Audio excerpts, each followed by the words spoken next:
Occupational safety health and working condition code bill है, जिसमें 9 laws 13 जो है चैप्टर्स इंक्लूड है। उनको वन बाय वन मैं एक्सप्लेन करूँगा और ये रट लीजिए, आप याद कर लीजिए, because it is very important.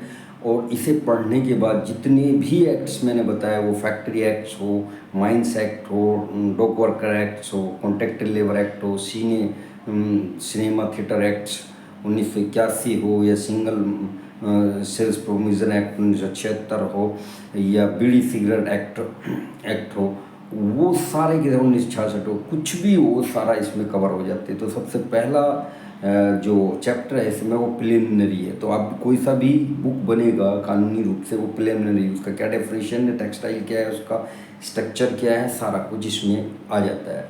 दूसरा आता है registration. Within 16 days you will take the registration if you want to become the employer. अगर आपको मालिक बनना, कुछ बनना है, आपको 60 days में रजिस्ट्रेशन लेना पड़ेगा। थर्ड में आता है आपका duties of employer and employees. जो मालिक नौकर है या जो काम करा रहा है या जो कर रहे हैं, उनका क्या ड्यूटीज़ है और रेस्पॉन्सिबिलिटीज़ है, वो इसमें कवर हो जाएगा। फोर्थ आता है ऑक्यूपेशनल हेल्थ एंड सेफ्टी क्या है, प्रोफेशनल हेल्थ सेफ्टी क्या है, health and safety working condition क्या है। फिफ्थ में आ जाता है, सिक्स आता है वेलफेयर प्रोविजंस।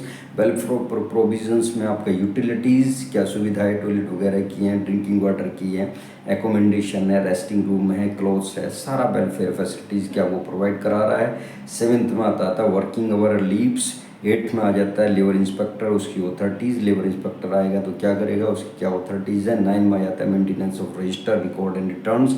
क्या सेफ्टी ऑफिसर मेंटेनेंस, रिकॉर्ड और रजिस्टर कर रहा है, या वो अपनी पावर का यूज़ कर रहा है या नहीं कर रहा। 10 आता है special provisions of women employment. Special provision, अगर औरत काम कर रही है तो उसका स्पेशल प्रोविजंस है।